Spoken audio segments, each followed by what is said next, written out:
Okay, hey guys, welcome to Top 5 Wednesday. This week's topic is books that take place in your region, area, city, country. We opted for Toronto. And that was a lot harder than you think. Yes and no. There's like one blaringly obvious one that we felt like idiots when we didn't guess it right off the bat, but yes. So, books that take place in Toronto. Take us away, Chelsea. The first really obvious one that we should have thought of right off the bat, but we didn't. We had to look this up. Is Scott Pilgrim versus the World. There was even a movie about it, filmed in Toronto. It was great when the movie came out and I went to see it in the theater because the movie starts with, in the distant land of Toronto, everyone in the theaters was like, yeah! It takes place in our city! We're not blatantly being used to be New York! Yay! You're like, I've seen that pizza place. I've been standing right there looking at those records. And the book is the exact same thing where, like, the characters will be moving around Toronto and it's like actually Toronto. Like, oh look, there's Honest Ed's. Oh look, that's Bathurst Station. Oh look, there's Castle Oma. Like, it's amazing. It really is, and we didn't think of it. And this is one of those graphic novels, series, movies, whatever you want to call it, that is just a lot of fun because it's taking like modern pop culture and it's referencing it and it's playing with it. It's having fun. Things are just happening. It's so much fun. Yes, it is. I love it. I can't believe we didn't think of it. I know. Alright, next on our list is a book that we have not read in a very, very long time. Or at least I haven't. She gave it to me when we were in high school. Long, long time ago in a galaxy far, far away. Maybe like grade 10. Something like that, yes. And this is O.R. Melling's, what is it called? Gold Book of Fairy. Yeah. And this one was really weird because this is probably the first book I ever read that actually took place in Toronto. And it's kind of like a series of stories that kind of all come together to weave one big story. But the first and I think middle bit of the thing takes place in Toronto. I remember them referencing the subway. Yeah. And how our subways are colored kind of to a theme, like St. Patrick's Station is green, and I don't remember anything past that. Yeah, it also, I think the last book took place in Creemore, which is a small town about an hour and a half away, and hilariously enough, after I gave you the book, I went on like a day trip to Creemore, because I didn't think Creemore was actually like a legitimate place. And I was walking around this town, and I'm just like, this is really familiar. I don't know why.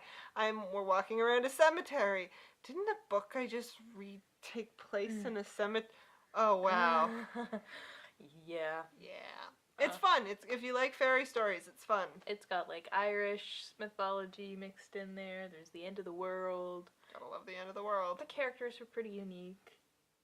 Next on our list, we have the Funevar Tapestry. And this one doesn't really take place in Toronto so much as it starts in Toronto and then moves to another world. This is one of the first books that I've read that actually Toronto was mentioned. Like, legitimately.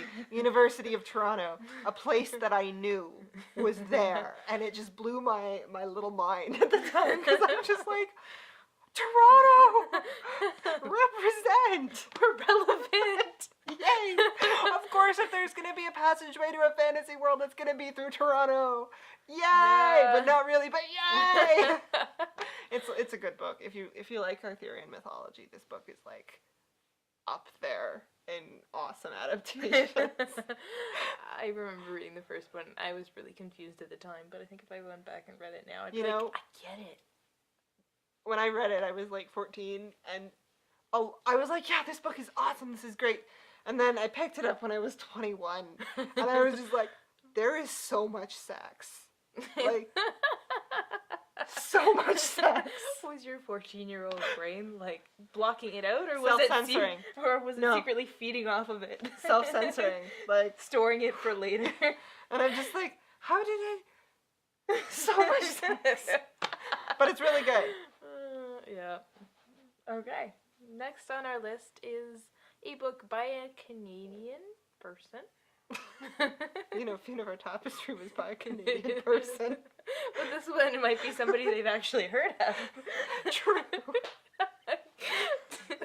And that is David Cronenberg. David Cronenberg. I've gone through like a 6-month fascination period with David Cronenberg, where I read his autobiography, I went to see him speak, I recently read Consumed. It takes place globally, but it comes back and ends in Toronto. And same kind of deal. They're talking about landmarks in Toronto in this book, and I'm just like, I've been there. Yay! I don't know, David Cronenberg is from Toronto, so I think he's desperately trying to put this city back on the map as, like, Toronto, not as, like, faux New York. That's exactly what it is in movies these days. It's like, oh, thanks. You can't afford to film in New York City. Take Toronto. Take Toronto. Just, you know, slap on a New York skyline and bam. We're second best. We're cheap. We really want the film industry. Yeah. Please. But no, I'm trying to write a text review on Consumed, and I'm gonna make this one rate it so we can actually do a review on it. It's really smart. You don't sound sure about that.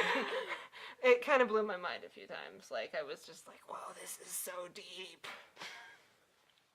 Okay.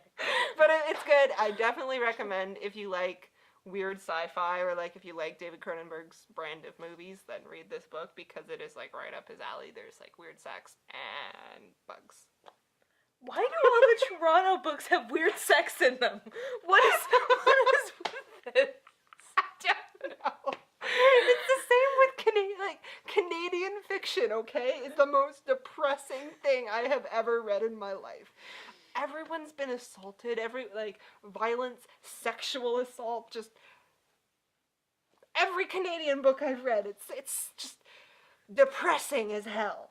Canada's not a bad place. No, it's just, I took a Canadian, lit course in university, and the prof was like, yeah, Canada, the thing about Canada is we're channeling the wild nature of the country, you know, the environment, and just the untamable Canadian landscape. And I'm just like,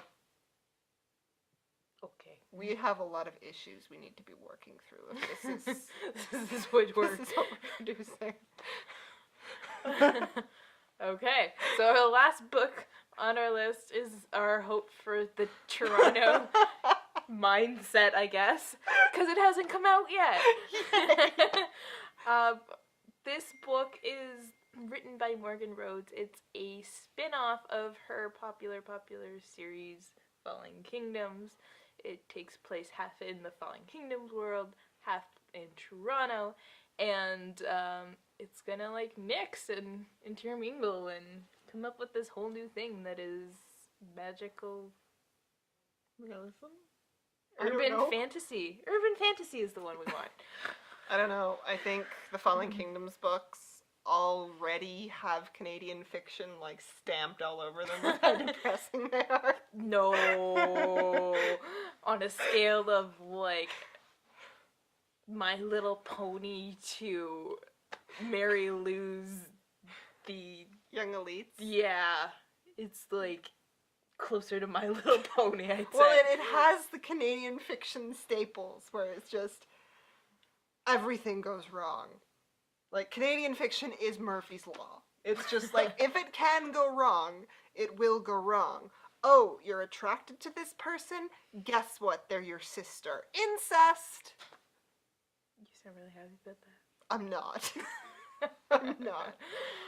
Okay, so yeah, that book will be coming out, I think, in the summer. Yes, summer or fall. I don't remember. But yeah, check it out. So that was our list of books that take place in Toronto. Clearly we have a lot of issues we need to be working through. I think so. I'm not sure we sold any of these books, but hey, Toronto! Okay, guys, so any other books that we missed that take place in Toronto, let us know. Please tell us. Maybe they're happier. We hope they're happier.